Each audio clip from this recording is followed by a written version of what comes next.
Hi everyone, my name is Kat and I'm the in-house LinkedIn trainer. Today we're going to be going through some ways that you can market your business and yourself on LinkedIn, how to optimize your profile and your company page, and some features that you should be utilizing. So this webinar is going to focus mainly on organic ways of marketing, but if you're interested in learning more on LinkedIn Analytics, paid ads, and premium features, we will be doing a more in-depth webinar on that as well later on. So with that being said, I'm going to get started with some information on the importance of using LinkedIn. LinkedIn is the largest professional marketing site with 500 million users, at least the last I checked, and 40% of LinkedIn users use the platform daily. The site is growing in usership, and they've been adding many new features and improvement over the last couple years, and that has brought engagement up significantly and added some things that you can really benefit from for your company and for marketing yourself and your brand on LinkedIn. So I'm going to start off the webinar by talking about how you can optimize your LinkedIn company page. Starting with branding and brand recognition, there are two important visuals to be aware of in your LinkedIn company page, those being your logo and the banner image. You'll want to make sure that the branding across all of your social media channels is consistent as far as using the proper logo, messaging, and colors, and make sure that your logo is included in your profile image and that your branding colors and messaging is displayed within the banner image. You can also use your URL, or rather include your URL and central phone number in your banner image and include a call to action, a tagline, or a hashtag as well. In addition to your primary banner image, you can create a banner image to showcase an upcoming event or a product launch, or share your company culture with photos of your team and stuff that's happening around your office. And these can be switched up incrementally when you have these events coming up and when you want to showcase something new. So when it comes to your company description, it should speak directly to your prospects. And while it is perfectly acceptable practice to just transfer the About section from your website over to your company page, if you want to improve upon that and stand apart from your competition, use this opportunity to tell your story and speak directly to your page visitors. You can include some pain points experienced by your ideal clients, address how you can mend them, and speak to your company's values and expertise in this section as well. So Google will also preview up to 156 characters of your page texts. So it's important to make sure that your description leads with some powerful keywords that best describe your business, your expertise, and your industry focus in this section. As far as the content on your company page updates are where a lot of people do tend to drop the ball. So just like with other social platforms, these need to be posted at least once, but ideally 2 to 3 times per week, with content that's going to draw people to your page. And this will help keep your page relevant. You can post directly to followers of your page, or you can even sponsor your content so that it's seen by people who are not yet following your page. And a great idea for content strategy on LinkedIn is to post something that will keep people coming back to your page, like a series of 5 to 10 tips or tools, maybe a series highlighting your team members or your clients, some weekly productivity hacks, countdowns to top 10s, or any other topics that you might find fit your brand. It's a great way to link things back to your website to try and increase your traffic. You can make a special event and post quarterly or on a seasonal basis. So posting a series will encourage people to come back to see your next post. And it's also going to allow them to scroll through the past posts and see more of your content that they might not have been aware of otherwise. So make sure that in all of your content on LinkedIn that you're being helpful and informative, and try not to be salesy. At least 80% of the content that you're posting should be informative, and no more than 20% should be selling. And that's not to say that you need to have 20% of posts on your LinkedIn company page selling a product or service. It just means that you really shouldn't go over that, because that'll tend to turn people off, and then they're not going to want to come back to your page to see future updates that you have on there. LinkedIn is supposed to be about sharing expertise and learning and advice, and really just having a lot of informative posts rather than people trying to sell you things. So that's a way that you can set yourself apart as well and encourage people to continue to come back to your company page to see future updates and to learn more about what they want to hear. So moving a little bit on to building your following on your LinkedIn company page, this is something that a lot of people do have difficulty with. And some of the ways that you can do this, firstly, you need to make sure that you're posting the relevant content on your page so that people are satisfied with it and they continue to return, and they'll actually want to follow your page to see your future update. You also want to do some cross promotion. So you can start by sharing your LinkedIn company page on some of your other platforms where you may have a lot of followers, such as Facebook, Twitter, anywhere like that. You'll also want to add an icon to your email signature, to your website, and business cards so that people are aware that your page does exist. And you'll also want to share the page to your personal profiles as well so that your connections can come over and like the page and follow it and see your updates there too. Another great way is to send out an email blast to invite people directly to follow your page and to encourage your team of employees to regularly share and engage with the content that's on your page so that people in their circles can see it as well. You can also invite your own friends and family to the page and ask them to do the same as far as sharing out your content or inviting people that they think might be interested in seeing your content. If you want to invest in building your following, there's also the option to use sponsored content. But aside from that, there really is no quick and easy trick to getting organic followers to your page. You really just have to be consistent and invest a lot of time and resources into it. It's very important on your company page to engage with your community. Make sure that if somebody comments, you reply to them right away. People are way more inclined to continue to participate with your page if you're engaging with them. So keep an eye on your analytics as well and your notifications and see how people are responding to your content so that you can adjust it accordingly.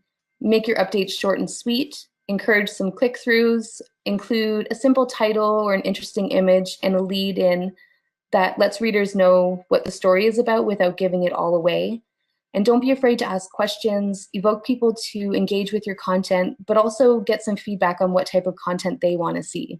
So you can post a question on your company page to ask somebody what type of advice they're looking for within your industry, or to ask somebody what they struggle with most. And generally, people will respond to those types of questions, and that increases your engagement, but it also gives you some insight into what you should do for your future posts. Any page that engages with its users tends to get a lot more engagement in return. If people are replying to your comments or your posts rather and not getting any reply from you, they're not going to want to come back and do that again. So you have to make sure that you are giving them a lot of your attention in that sense. So moving on a little bit from your company page optimization, I just want to talk a little bit about showcase pages. It is a similar feature to your company page, but it's also different in a lot of ways. So showcase pages enable you to promote certain products or services to specific customer segments. And these pages are used as an extension of your LinkedIn company page. So for example, a company like Adobe may want to have a showcase page for their Creative Cloud services to promote their specific software, and they do have that enabled. And you can treat your showcase page as a mini LinkedIn company page for that specific product.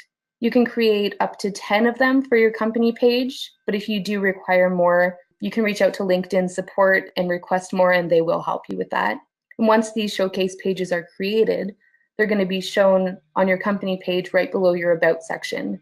So it's a way to get people to go from your company page where there might be a lot of information with only a little bit of it that's targeted towards them, and they have an option now to go to a showcase page where you might be sharing something that's more relevant to them specifically. So in the example of the Adobe page, they have their Creative Cloud page that's targeted mostly towards photographers and designers and that type of thing. So by having them come over to that showcase page, the content that they're going to be seeing will be more tailored to them, so they're more likely to visit that page more often and less likely to unfollow it if they're seeing content that doesn't apply to them like they might on the main page. One of the unique things about showcase pages is that they have unique names. So similar to a URL, there's no duplicate in that sense. So it allows you to be very specialized and also to not get your showcase pages confused with another company's showcase page. So in the website area of your showcase page, you can include a link to the corresponding product or service page of your website, and you can experiment with your content there by pinning maybe a status update to the top of your page, engaging what kind of response is received from your followers. Creating, growing, and maintaining these company pages and showcase pages takes a lot of time and resources and a lot of commitment. So you can't simply set them and forget them. You do need to follow up and do a lot with those pages to make them successful. And if you wanted to create a showcase page for your company, you can simply navigate to your LinkedIn company page, open up the admin tools on the top right corner, and it'll bring down a drop-down menu where you can then create that page. So here's just an example of where you might find a showcase page. And again, just using Adobe as an example, this is their main company page. And if you just scroll down a little bit, it showcases or shows you their showcase pages there rather. So if you were to click on the Adobe Creative Cloud, it would bring you over here. And you'll notice this does look very similar to a company page, but it's just more focused. Now moving on to optimizing your personal LinkedIn profile. One of the most important things you can do when you're optimizing your LinkedIn profile, and one of the first things you should do before you do anything else, and one of the things that people often overlook, is to make sure that what you're putting out there is visible to everybody. So be sure that your posts are public. And if they're not public, people are unable to share them onto their pages. They're not going to show up in any Google searches unless you are a connection of that person. So these options to change the privacy of your posts can be found and changed in the section Edit Public Profile and URL. And under there, you would just click Edit Visibility, and you can actually customize this section to be specific about who you want to see your updates. But if you're using your profile for any marketing purposes, I would recommend just having it public. Next, you're going to want to develop a headline that goes beyond just your job title on your profile. Your LinkedIn profile headline defaults automatically to your current title and company, but you can edit that in your profile edit section. So try to make it compelling and unique. This will be the first thing that people see about you and in your specialty industry focuses and what you want to be known for. You can also add some past projects to your profile, accomplishments, awards, some volunteer experience, any courses that you may have completed, and anything that can really enrich your profile and show that you're experienced and that you have a well-rounded list of skills. You're going to want to use a professional headshot on LinkedIn if at all possible. A lot of statistics show that profiles with photos, and more specifically professional headshots, get a drastically increased number of views. And if you don't have a photo on your profile, people are way less likely to want to connect with you. If you have a selfie posted on your profile, it just kind of tarnishes your image of being a professional. So if you can hire somebody to take a professional headshot, that's a really great investment to make in general for your business, but especially on your LinkedIn profile so that people perceive you as being a professional. So you're also going to want to make sure that your profile is properly linked to your company page. And that way, when people navigate to your company page and click on the list of employees that's shown there, your name is going to show up on that list. This is a great way for people to find you from your company page, and also a great way for them to find your company page from your personal profile. Additionally, if someone is searching for you specifically on LinkedIn, which a lot of people do use the platform to find prospects, they might type in your name as well as your company name to try and narrow the search down a little bit and make sure that they're getting the right person. So having that set up properly will assist them in finding you and connecting with you and building that relationship. So another thing that you're going to want to update is your summary on your profile. And this is where you have really the most freedom to make a great impression on your followers, a great first impression. You'll want to begin your LinkedIn summary with a simple statement about what you do. Utilize some keywords that you want to be associated with, and add a short synopsis of your experience. Emphasize how your experience and accomplishments in your field are valuable to your prospective clients. And you'll also want to include some sort of a call to action at the end of your summary. So if you've managed to capture their interests, you can then guide them towards what to do next. And this can be a link to a 15-minute phone call booking on your website, a link to your website main page, your contact page, a page that you want to highlight, or even just an invitation to connect outside of the platform. Make sure that your experience and your information sections on your profile are current so that your followers are up to date on what you're doing and what you have as your most recent information up there for them to see. If you've changed jobs recently, make sure that you archive an old job so that when someone's searching for somebody to connect with from a specific company, they'll know whether or not you are still working there and what your duties are. If you get a promotion, make sure to update that immediately. This will notify your followers, but it'll also make sure, again, that that information is up to date when people do go to search for you. If you find that your profile is looking a little bit bare, you can also try to add some new sections to highlight publications, certifications, patents, honors, awards, any important test scores that you might have had, languages that you speak, and really whatever else you think might appeal to your followers. and the position you as an expert in your field, and really just highlight some of that information that people might not otherwise know about you that's going to set you apart from your competitors. So similarly to a resume, you're going to want to put stuff on there that is really going to draw their attention in and stuff that they're going to remember you by. So moving on to endorsements and recommendations, there's generally a lot of confusion on the differences between these two features on LinkedIn, but they are very vastly different. In endorsements, basically you can include some skills on your LinkedIn profile, and this is a great way to showcase your abilities to other members. Skills can include anything from softwares that you've mastered, although don't make it basic softwares like Word programs and email and that kind of thing. It's kind of implied that you would already have knowledge of that. So anything specialized you can list as a skill. You can also list practices in the workplace that you possess, really anything that can testify to your abilities, anything that you're an expert of that you want people to be aware of. And getting other people to endorse your skills will really allow you to provide some social proof on how you manage them, and it gives your claims some weight. So if you are well versed in a certain software, getting people that you work with or people that you've had as clients to endorse that will just prove to your readers and your followers and potential followers that you're not just making an empty claim, that people are actually backing that up and saying, yes, this person is an expert in this software, or yes, they do possess this skill. It's up to your connections to give you your endorsements, but you can solicit them by asking through a direct message or by endorsing some of the skills that your connections have on their profiles as well. And that'll encourage them to return the favor and to come over to your profile and in turn endorse some of your skills too. I would definitely suggest asking your colleagues and your team members to endorse you for some of your skills. People are way more inclined to take the time to do something if you approach them about it. And your skills can be managed from the edit profile section. So that's where you can add them and you can remove them if they're no longer relevant and that type of thing.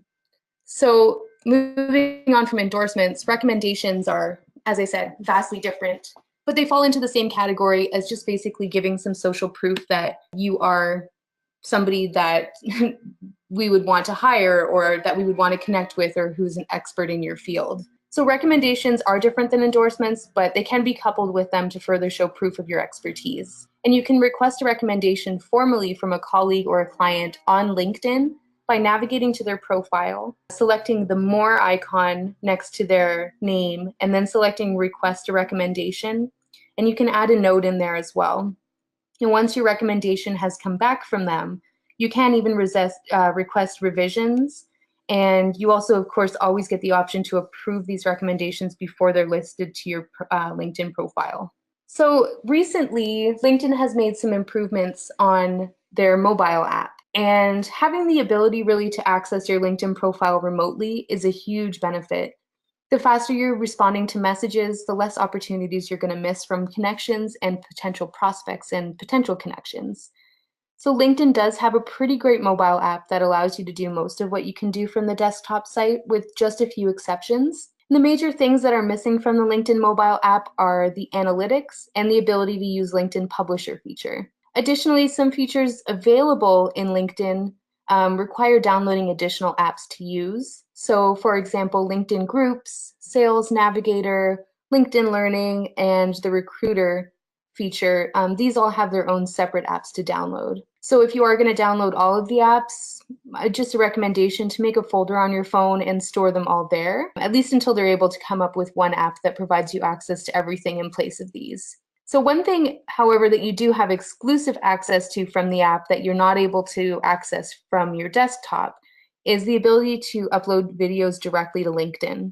And this is a fairly recent development that was rolled out, I believe, August of 2017, and one that not everybody knows about or is taking advantage of. So it's a really great time to start using it to set your content apart. So just go to a little more detail on LinkedIn video. The benefits to using LinkedIn video, as opposed to just posting a link to YouTube or to your website where you have a video already uploaded, is that LinkedIn, just like most other social platforms, exclusively favors content that does not take you outside of LinkedIn. They want you to stay inside of the app or the platform so that they can make more money from advertisements, they can benefit from premium users and advertise for that service, and generally just keep you from leaving the site altogether. They really want you to, spend as much time as you can on there.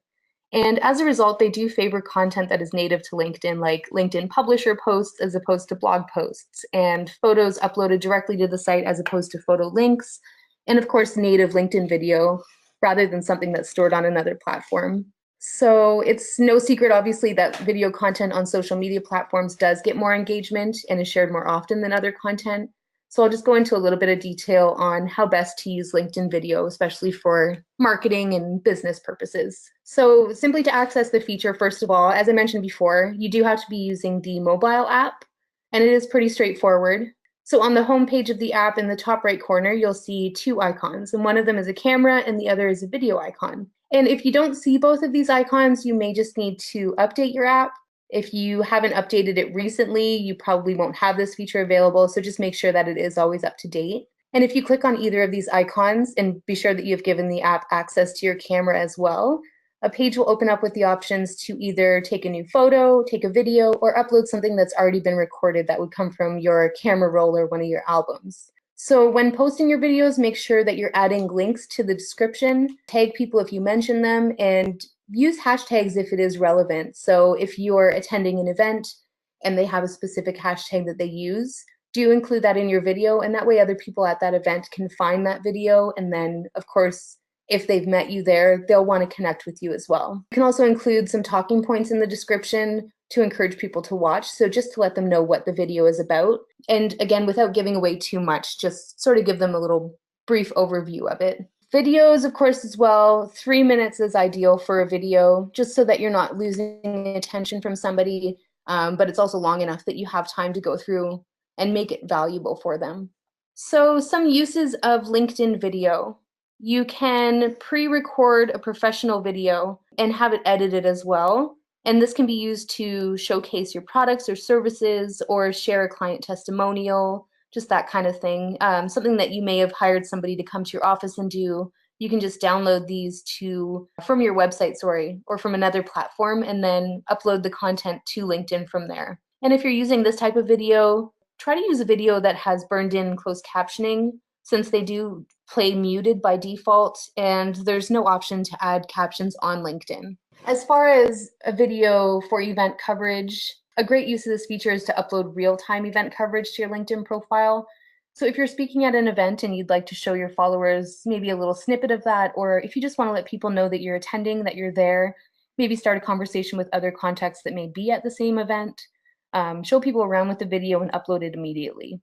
So you can tag other users when you post the video again, or add relevant hashtags that are specific to that event so that your content does show up when people search for these hashtags. If you want to use a video to share more about yourself, you can upload maybe a short biography, tell your story. People really love getting an inside look into you and your company, and video is a great way to tell that story. So you can even go around the office and introduce some of your team members. Make sure to tag them in your description when you upload the video so they're notified, and they have the option to then share it with their circles as well. Another use might be posting some productivity hacks, some tips, some question and answers, and content that, again, like we said before, would be reoccurring and valuable to your followers to keep them coming back for more and make them more inclined to click on your future videos. Another feature, of course, that you can use is posting some sort of an interview. So if you were to interview a client or maybe a staff member, share their experience with your company and give some social proof to your followers as well.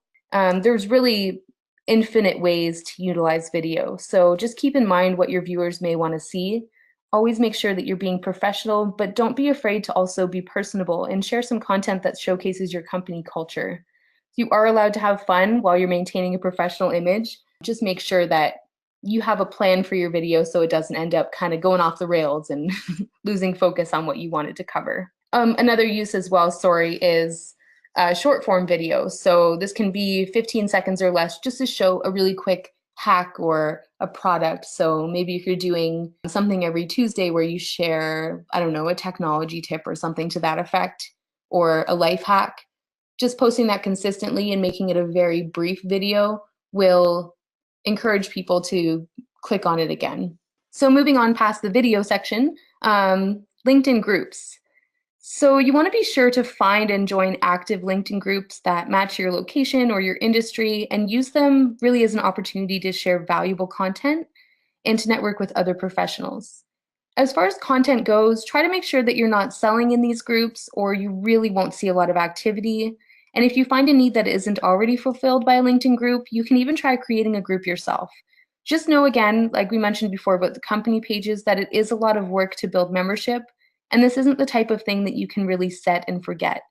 So you're going to want to send out maybe an email blast inviting people to the group, invite all of your contacts that might find it useful, and really make sure that people are getting a lot of value out of what's posted there. That's really important because LinkedIn groups especially, people don't want to see people selling in there. It's mainly just to position yourself as an expert in your field, keep your name on people's minds, and build some really valuable relationships that you can then turn into maybe prospects or get some referrals from those people down the line. So I'm just briefly going to touch on analytics here. You really want to pay close attention to the data that you're gathering from LinkedIn and adjust your posting schedule and content accordingly. So if you're noticing that posts that you're putting out with certain types of images are getting a lot more feedback than other ones, or if something being posted at 9 a.m. is getting a much better response than something that's being posted at 5 p.m.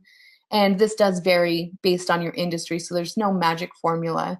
But you want to adjust your posting schedule and your content for the future based off of those analytics. And I would definitely suggest checking in weekly and monthly to see how your posts are performing. There's a lot of different things that influence whether or not people are engaging with a post or whether or not they're seeing it. And that's data that you can gather over a longer period of time, even a few months, even a year maybe sometimes, just to find out what your audience really is responding to best. And also to make sure that the people that you're targeting are the right people that you want to target and they're in your market, people that might be interested in your services. If you're getting 100 people who are responding to a post, but none of them are people that you want to connect with, then you are going to want to adjust your content. Another way to test effectiveness, of course, is to pin certain posts to the top of your page. And that way, when they go to your page, it's the first thing they're going to see. So you could have a certain post pinned to the top of your page for a month and examine the analytics afterwards and see, okay, 300 people saw this post, but only one person engaged with it. So what can I change about that to make it better? Use the data from your analytics to establish a baseline target and then create some short-term and some long-term goals to work towards as far as getting engagement and getting people to share your posts or getting them to contact you. So impressions, interactions, and engagement. Those are three, I think, of the main aspects of your analytics. Impressions are the number of times each update is shown to LinkedIn members. So this is similar to the Facebook reach. This is just how many people have scrolled through their newsfeed or gone to your page and seen this post. It doesn't mean they've read it. It doesn't mean they've clicked on it. It just means that it has shown up somewhere in their feed. Your clicks are the number of people who click on your content, your company name, or your logo. This does not include interactions with your posts. Your interactions, however, are the number of times people have liked your post, how many comments have been left, and how many times it's been shared.